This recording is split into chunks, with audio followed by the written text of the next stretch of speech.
Marcus Williams walked into the downtown branch of City National Bank on an ordinary Tuesday morning.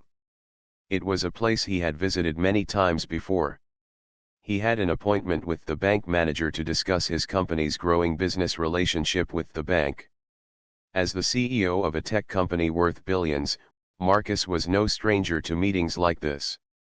He had spent years building his company from the ground up, and now, as one of the most influential business leaders in the country, he expected to be treated with the utmost respect. The bank's polished floors gleamed under the fluorescent lights, and the air was filled with the hum of quiet conversations. The tall, glass windows allowed the early morning sunlight to spill in, casting a calm and professional atmosphere. Marcus stood tall in his custom-made suit, his sharp appearance reflecting his status. He walked to the counter where a young woman, Claire, was standing. She greeted him with a polite smile. "Good morning, sir. How can I assist you today?" she asked. "I'm here for a meeting with the bank manager," Marcus replied with a smile. "But first, I need to verify my identity." He handed over his ID, a small, rectangular card with his photo and the name Marcus Williams printed clearly across the top. Claire took the ID from his hand, but as she looked at it, her expression shifted. She paused, glancing from the ID to Marcus, and then back at the card again. Something in her demeanor changed, and it wasn't hard for Marcus to notice. He raised an eyebrow, sensing that something was wrong. Claire hesitated for a moment, then swiped the ID through the bank's verification machine. The machine beeped twice before flashing a red light. She stared at the screen for a few seconds, her face furrowing with confusion. Marcus was beginning to feel uncomfortable. He had been to this bank many times before, and his identification had never been a problem. There was no reason for the machine not to recognize his ID. He cleared his throat, trying to remain calm. "Is everything all right?" he asked, his voice steady. Instead of replying directly, Claire pressed a few buttons on the keyboard and tried the swipe again. The machine beeped again, signaling that it still couldn't verify the ID. At this point, Marcus could feel the tension in the air.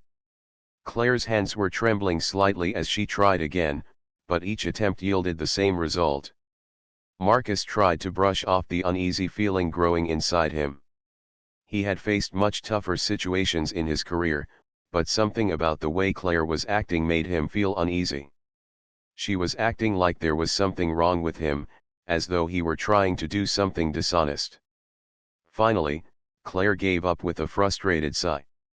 She glanced at the ID again, as though she was making a judgment, and then looked up at Marcus. "There seems to be an issue with your identification," Claire said in a cold tone. "I'm afraid I can't process this." "Why?" Marcus asked, now feeling both confused and a little offended. Claire didn't answer immediately. Instead, she looked over her shoulder as if checking for someone else's approval. Then, with a slight shrug, she did something unexpected. She grabbed the ID, tore it in half with a swift motion, and tossed it into the wastebasket beside her. Marcus stood frozen, his eyes wide with disbelief. The world around him seemed to stop. It wasn't just the destruction of his ID that stunned him, it was the complete lack of respect she had shown him. This wasn't just a simple mistake, it felt personal. Claire hadn't even explained why she had torn up his ID. "Excuse me," Marcus said, his voice now calm but firm. "What did you just do?" Claire looked at him, almost as though she had no idea the gravity of her actions. "I'm sorry, sir," she said nonchalantly, "but there's a security issue with your ID. You'll need to go through the proper channels to get this sorted out." Marcus could hardly believe what he was hearing. He was a well-known CEO, not some random individual trying to get away with something. His company had millions in revenue, and his reputation was built on hard work and integrity. He had never been treated like this, not even once. The thought that this young woman would tear up his ID without explanation made him feel both humiliated and angry. He had worked too hard for people to disrespect him like this. "I don't think you understand who I am," Marcus said, his voice low but steady. "I run a multi-billion-dollar company. You don't treat people this way." Claire seemed unfazed by his words. She looked at him with a blank expression, almost as if she didn't care who he was or what he represented. Her eyes lingered on his face for a moment before she picked up a piece of paper and started to write something down. Marcus stood there, his mind racing. He knew he had every right to be angry. This was not just about the ID, this was about the way he was being treated. It wasn't just about the disrespect shown to him, but also the underlying assumptions she had made about him based on nothing more than his appearance. He took a deep breath, trying to calm himself. Marcus wasn't one to lose his temper easily, but this incident had triggered something in him. This was no longer just about a simple bank transaction, it was a matter of principle. He wasn't going to let Claire's behavior slide. He wasn't going to let anyone treat him like this. "I need to speak to your manager," he said firmly, his eyes locking with Claire's. Claire didn't seem to care much for his request. She rolled her eyes and picked up the phone to call someone. As she spoke into the receiver, Marcus could feel his anger building inside. He had been in countless meetings and handled countless difficult situations, but this one felt different. This wasn't just a mistake or a misunderstanding. It was a reflection of something deeper, something systemic, that he couldn't ignore. A few minutes later, Linda, the bank manager, appeared at the counter. She had been alerted to the situation and walked over with a tense look on her face. "I'm sorry for the inconvenience," Linda began, her voice smooth but clearly aware of the tension in the air. "What seems to be the problem?" Marcus took a moment to collect his thoughts. He wasn't sure how to explain what had just happened. How could he describe the humiliation he had just experienced without sounding overly dramatic? But he knew that he couldn't let this slide. He had to speak up. "Your teller just ripped up my ID," Marcus said, his voice firm. "And when I asked why, she couldn't even give me a decent answer. This is unacceptable." Linda's face turned pale as she processed what Marcus had said. She looked at Claire, who was standing a few feet away, and then back at Marcus. "I'm so sorry, sir," Linda said quickly, "this will be taken care of immediately. Let me just, take care of this for you." But Marcus wasn't interested in an apology. He had already made his decision. His reputation was built on respect, and if he couldn't be treated with respect here, there was no way he was going to continue doing business with this bank. "I want to speak with the CEO of this bank," Marcus said, his tone final. "I'm canceling my company's $10 billion contract with you. Effective immediately." Linda's eyes widened. She had not expected this reaction, and she had no idea how to handle it. She stammered, trying to explain herself, but Marcus had already turned on his heel and walked toward the door. His decision was made. There was no going back. Marcus Williams walked out of the bank, his steps firm and decisive. He could feel the weight of what had just happened pressing on him, but he didn't regret his decision. In fact, the more he thought about it, the more he realized that what had occurred wasn't just a misunderstanding or a simple mistake. It was a reflection of a deeper issue, something that he had been aware of for a long time but had never directly confronted in such a personal way. As he walked to his car, Marcus pulled out his phone. His fingers moved swiftly across the screen as he dialed the number for his legal team. He had been in the business world long enough to understand how to handle situations like this, but that didn't mean he had to tolerate it. He knew that his company's contract with City National Bank wasn't just a piece of paper, it represented years of hard work, trust, and mutual respect. But what had happened today shattered that trust. His legal advisor, Sarah, picked up the phone on the third ring. "Marcus, what's going on?" she asked, her voice calm but curious. "You sound different. I need you to get on the phone with City National Bank," Marcus said without hesitation. I'm canceling our $10 billion contract with them. Effective immediately. There was a brief pause on the other end of the line. Wait, what happened? Sarah asked, clearly surprised by his request. It's a long story, Marcus replied, taking a deep breath as he slid into the driver's seat of his car. But it's done. The way I was treated in that bank today. I can't let it slide. They've lost our business. Sarah, knowing Marcus well enough to recognize the seriousness in his voice, didn't press him for details. Instead, she responded with understanding. Understood. I'll get started on it right away. But if you want, I can try to reach out to their CEO to see if we can get a resolution before we move forward. Marcus thought for a moment before answering. No. It's done. I'm not looking for an apology. I want them to understand the consequences of what they've done. After ending the call with Sarah, Marcus leaned back in his seat, staring out of the windshield. He was angry, but more than that, he felt something he rarely allowed himself to feel: vulnerable. The way Claire had treated him had dug deeper than he initially realized. It wasn't just the disrespect she had shown in tearing up his ID. It was the underlying assumption that because of his appearance, he wasn't worthy of the same level of service as others. And that thought, however briefly, had shaken him. Marcus had worked tirelessly to build his company into what it was today. It had been a struggle every step of the way, and there had always been people who doubted him. As a black CEO in a predominantly white, male-dominated industry, he had faced challenges that others couldn't even begin to understand. But he had always kept his focus on the bigger picture. He had learned to push past the racial biases, the discrimination, and the setbacks that came his way. But this incident at the bank felt different. It wasn't a distant corporate challenge or a passing obstacle. It was personal. And that made it impossible for him to ignore. As Marcus drove home, his mind kept replaying the scene at the bank. He could still see Claire's face, the way she had torn up his ID without even flinching. He wondered if she had any idea who he was or the kind of impact her actions might have. Did she understand that this wasn't just about a small error?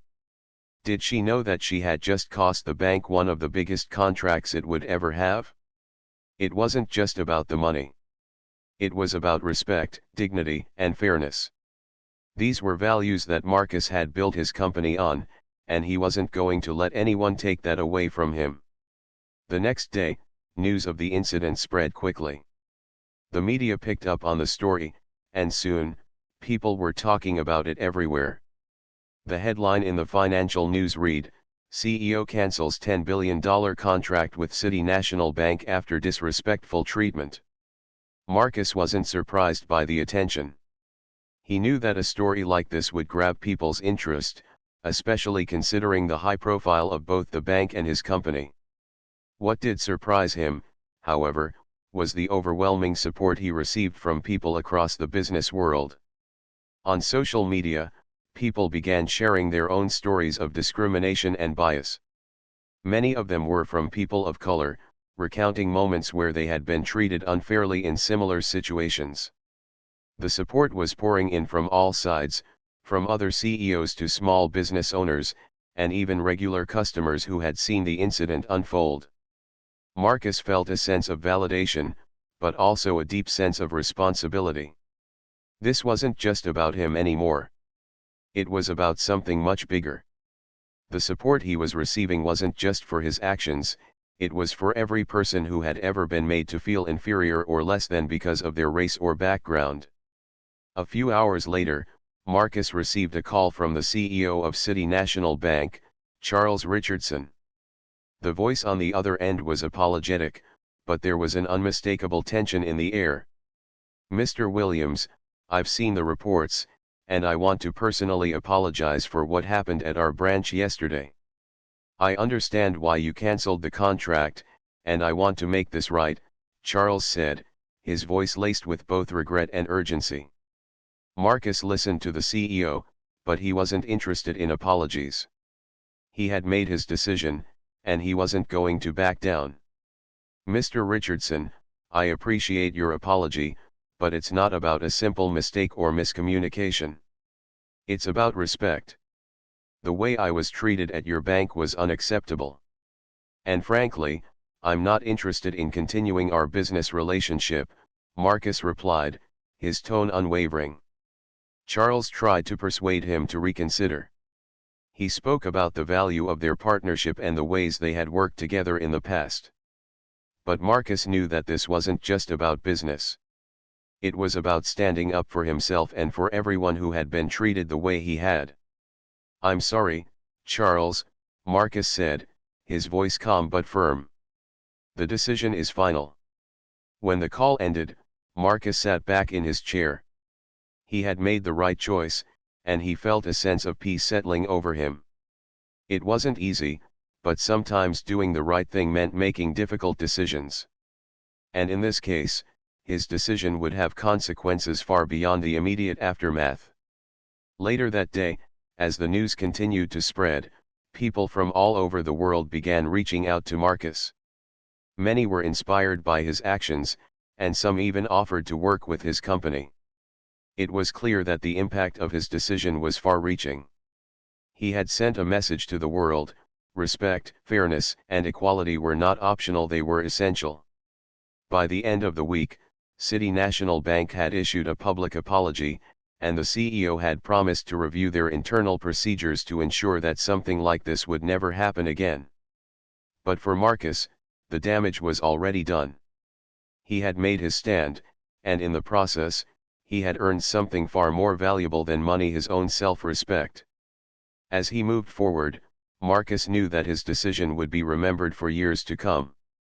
It wasn't just about the $10 billion contract or the bank. It was about standing up for what was right, no matter the cost.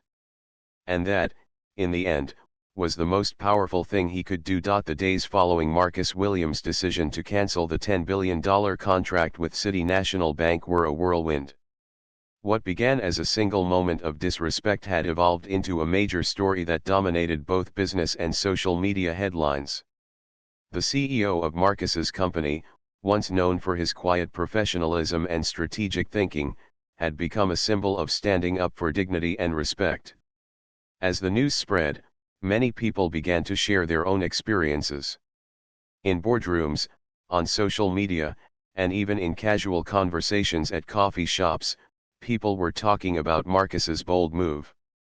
For many, his decision to cancel the contract wasn't just about business, it was a reflection of a much larger issue. People of color, especially those in leadership roles, often faced barriers and prejudice that went unnoticed by others.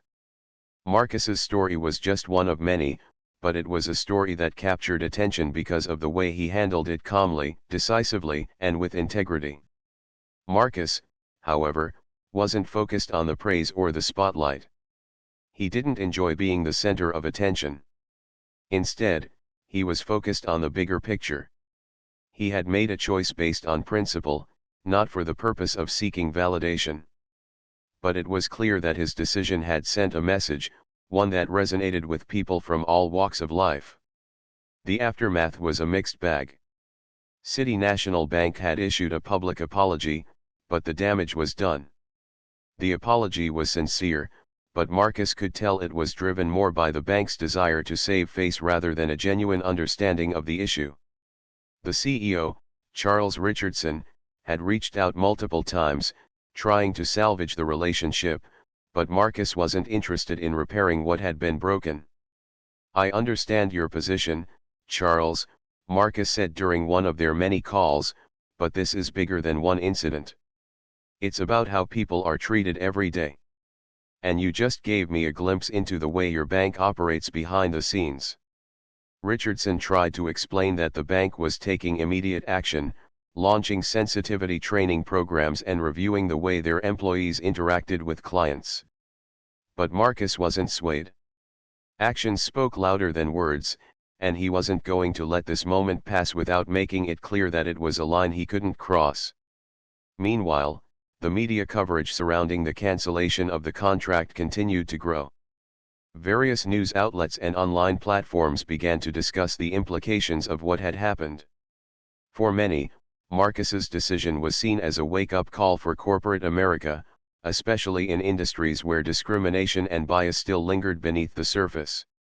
There were articles written, interviews conducted, and discussions held, all aimed at understanding how such an incident could happen in a place that prided itself on professionalism. But while Marcus's actions were being applauded in some circles, others took a more skeptical view. There were those who argued that his decision to cancel the contract was too extreme, that it was an overreaction to a minor mistake.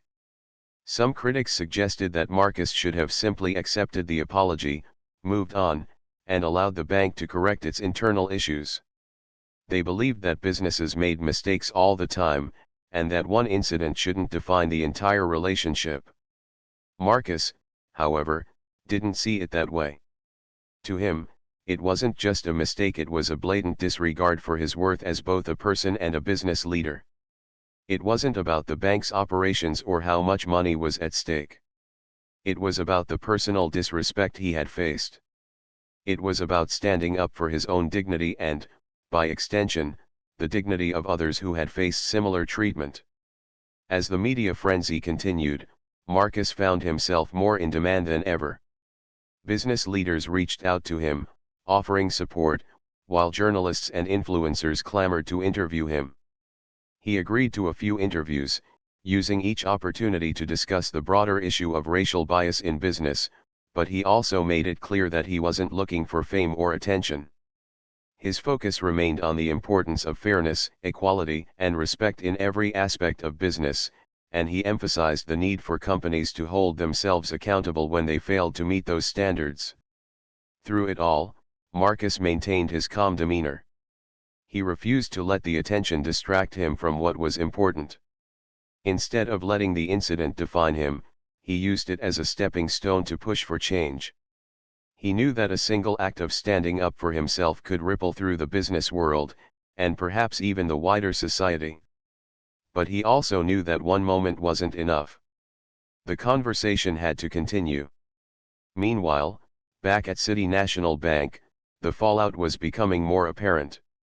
The bank had lost more than just Marcus's contract, it had lost credibility. People were questioning the values of an institution that allowed such disrespectful behavior to occur. The bank's stock dropped as investors grew wary of its ability to maintain strong relationships with its clients. In the following weeks, many companies re-examined their own partnerships with City National, uncertain whether it was a company they wanted to be associated with moving forward. In the face of the public backlash, the bank's leadership scrambled to repair the damage. Charles Richardson continued to reach out to Marcus, expressing his regret and offering more concessions in an attempt to mend the relationship. But Marcus stood firm. The apology, no matter how sincere, wasn't enough to change the way the bank had treated him, and he wasn't going to let his company be associated with an institution that had shown such a lack of respect. As the weeks passed, Marcus's company continued to thrive. They had more business coming in than ever before, as many companies that had previously worked with City National Bank reached out to partner with them instead. There was a quiet satisfaction in knowing that the decision to walk away from the bank hadn't just been about personal pride, it had been the right business move as well. But despite the success, Marcus didn't feel the need to celebrate.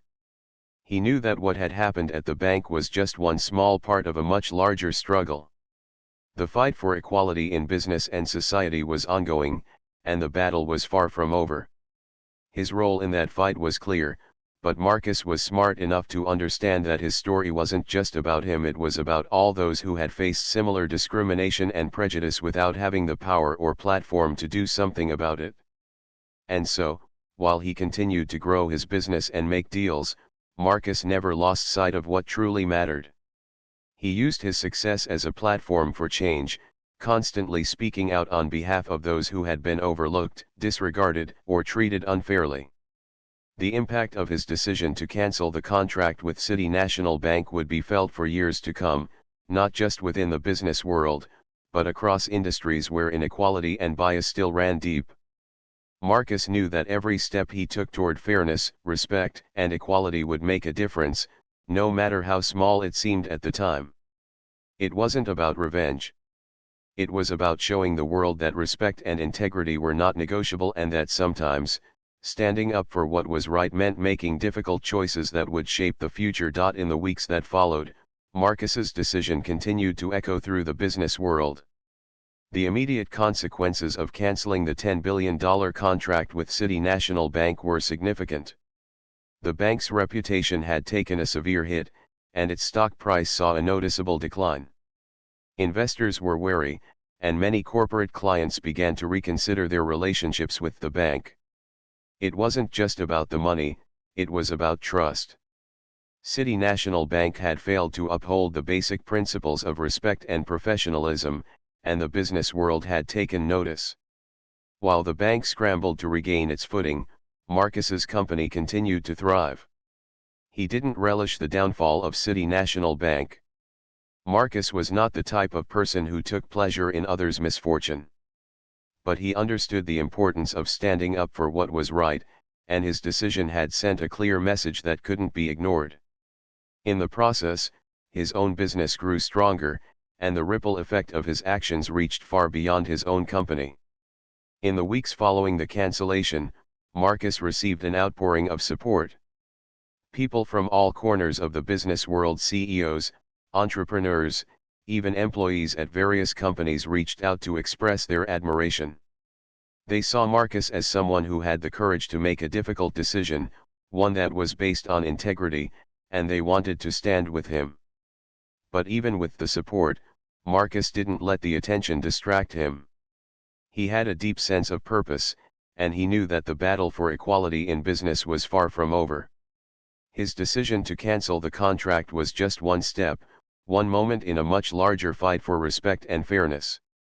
The conversation needed to continue, and Marcus was ready to do whatever it took to keep it going. His decision also had unintended consequences. In boardrooms across the country, discussions about race, respect, and professionalism became more common. Executives began to reconsider their own practices and the way they interacted with employees and clients.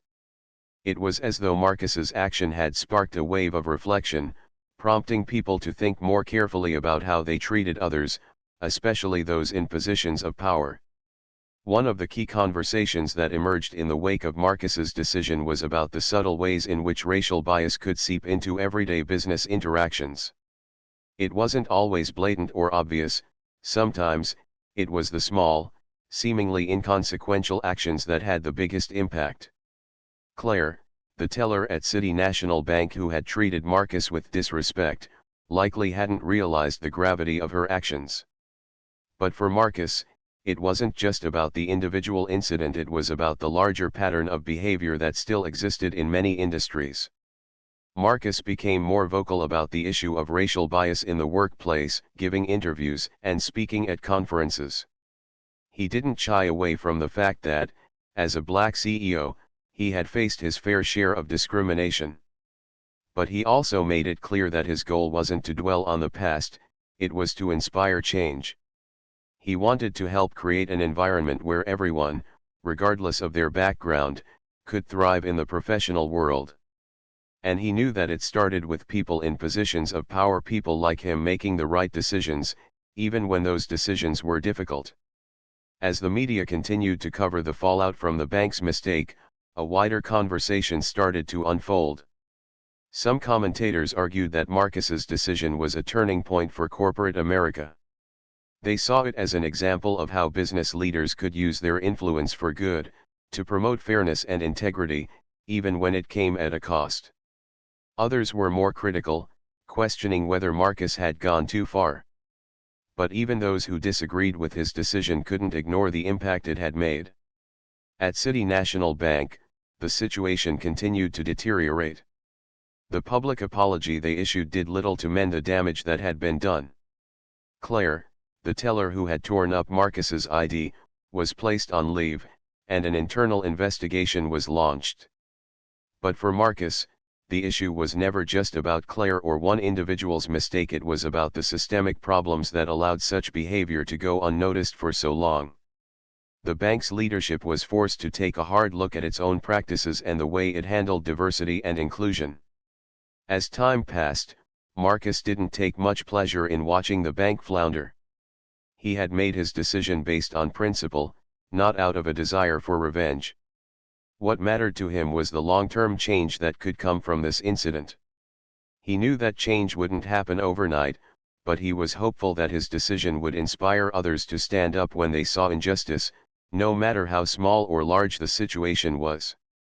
One evening, as Marcus sat in his office reflecting on everything that had transpired, he received a call from an unexpected source, Charles Richardson, the CEO of City National Bank. The two had spoken many times since the incident, but this call was different. Charles wasn't calling to apologize again or to ask Marcus to reconsider his decision. Instead, he had an important question. "I've been thinking a lot about what happened," Charles said, his voice tinged with sincerity. "And I've come to realize that there's more work to be done here than just a simple apology. We need to change how we do business, how we treat people, all people. I want to know if you'd be willing to meet with us and help guide that change." Marcus was taken aback by the request. For a moment, he didn't know what to say. Charles's offer was unexpected, but it was also a sign that the bank was beginning to understand the gravity of the situation. It was a step in the right direction, but Marcus knew that real change would take more than just a few meetings. "I'll consider it," Marcus replied after a pause. "But understand this is about more than just making a few changes. It's about creating a culture of respect, and that takes time. I'm not in the business of helping companies fix their PR. I'm in the business of making sure that people are treated fairly." The conversation ended with a promise to meet again soon. Marcus wasn't sure what would come of the meeting, but he knew that it was a sign of progress.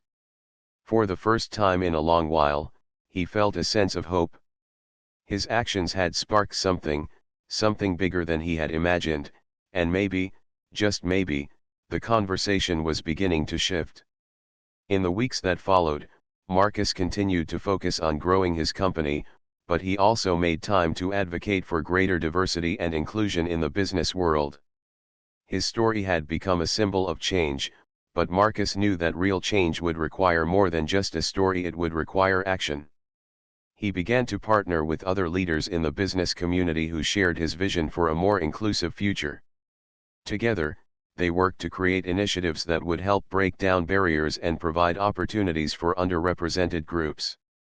Marcus didn't have all the answers, but he was willing to lead the way, even when the path ahead seemed uncertain. As the years passed, Marcus's legacy grew stronger. His decision to stand up for himself and for others had set in motion a movement that was still gaining momentum.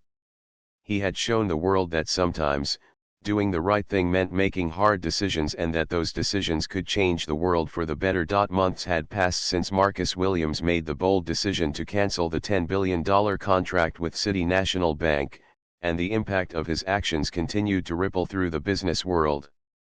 What had started as a single act of standing up for respect had become a movement, a conversation that was far from over.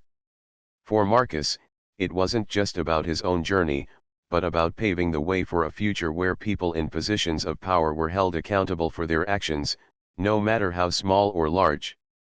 The initial aftermath of the incident had been a whirlwind, with media outlets covering the story, and many individuals and companies offering their support. But the attention had gradually faded. For Marcus, that was the moment when the true work began. The conversation about racial bias, discrimination, and respect needed to continue, but it couldn't be confined to one incident, one story, or one person's actions. It had to become a movement that would challenge the very foundations of how business was done. Marcus used his newfound platform to speak out about diversity and inclusion in corporate America. He was invited to speak at conferences, appear on podcasts, and participate in discussions that centered around the need for systemic change. But what set Marcus apart from many others in the corporate world was his approach. He wasn't just talking about the problem, he was offering solutions. He wasn't content with simply raising awareness, he was determined to make a difference. As he shared his thoughts on fairness and equality in the workplace, Marcus also worked to implement change within his own company. He didn't want to be part of the problem, he wanted to be part of the solution. His company, once solely focused on innovation and growth, began to prioritize inclusivity and diversity. He introduced mentorship programs for employees from underrepresented backgrounds, created partnerships with minority-owned businesses, and worked tirelessly to build an environment where everyone felt valued, regardless of their race, gender, or background. But the work wasn't always easy. The more Marcus pushed for change, the more he realized how deeply ingrained the issues of bias and discrimination were in corporate culture. While many companies had diversity programs, few of them actually created meaningful change. It was one thing to hire employees from diverse backgrounds, but it was another to truly foster an environment where those employees felt respected and heard. It wasn't enough to simply check boxes, real change required a shift in mindset, a shift that took time, effort, and intentionality. Marcus found himself in many difficult conversations, both within his own company and with other business leaders. Some were open to change, eager to embrace new ideas about diversity and inclusion. Others resisted, holding on to outdated beliefs or uncomfortable truths. Marcus knew that these conversations were necessary, but they weren't always easy. Still, he pressed on, knowing that progress wouldn't come without challenges. Meanwhile, City National Bank had been struggling to recover from the fallout. Despite their public apology, the damage to their reputation had been severe. The company had lost more than just Marcus's contract, it had lost the trust of its clients, investors, and the public. The bank's leadership had promised changes, but for many, those promises felt like empty words. Marcus knew that they would need to do much more than offer sensitivity training or public statements if they truly wanted to change. It was in one of these difficult moments that Marcus received an unexpected call from Charles Richardson, the CEO of City National Bank. Despite the previous tension between them, Charles had been reaching out periodically, attempting to mend their broken relationship. Marcus had ignored many of the calls in the past, but something about this one felt different. "Marcus, I've been thinking a lot about everything that happened," Charles said, his voice serious. "I know I can't undo the past, but I want to do something that will show you I'm committed to making real change. Not just for the bank, but for the industry. For all the people who've been mistreated or overlooked." Marcus paused for a moment. He had heard many people make similar promises before, but this was the first time he had heard someone in Charles's position admit that change was necessary. It wasn't just about trying to save face or repair a business relationship, it was about taking responsibility. "I'm listening," Marcus said, his voice calm but attentive. Charles went on to explain that City National Bank was launching a comprehensive diversity initiative, one that would go beyond the surface-level diversity programs that many companies had implemented. The initiative would focus on creating an inclusive culture, providing leadership opportunities for underrepresented groups, and holding executives accountable for fostering an environment of respect and equality. Charles promised that the bank would also create a fund to support minority-owned businesses, ensuring that the bank wasn't just talking about change but actively working to make it happen. Marcus listened closely, weighing Charles's words. He wasn't sure if he could believe the bank's leadership, but he appreciated the fact that Charles wasn't making excuses. For the first time, it felt like the bank was genuinely committed to transforming its culture. "I'm willing to give you the benefit of the doubt, Charles," Marcus said after a long pause. "But words are easy. I need to see actions. If you're serious about this, I'll be watching. And I'll hold you accountable." The conversation ended with an agreement to revisit their partnership, but Marcus knew that this was just the beginning. He wasn't interested in just getting his business back, he wanted to make sure that this was a turning point for City National Bank. If they were truly committed to change, Marcus would be watching every step of the way. As the months passed, the conversation about diversity and inclusion continued to evolve.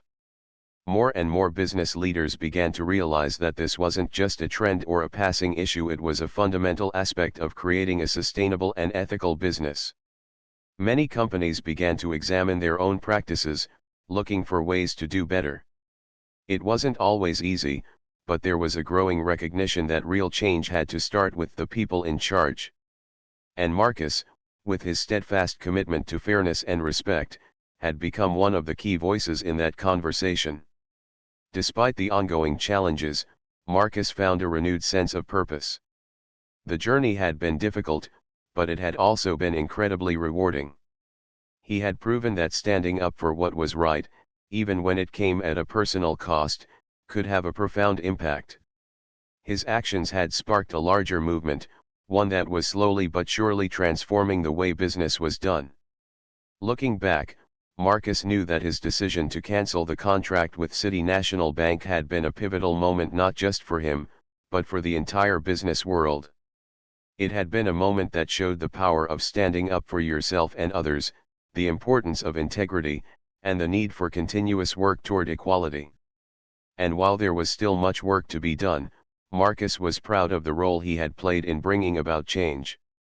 He knew that his decision had made a difference, and that difference would continue to grow, long after the headlines had faded. It wasn't just about a contract. It was about creating a legacy of respect, fairness, and equality in the business world and beyond.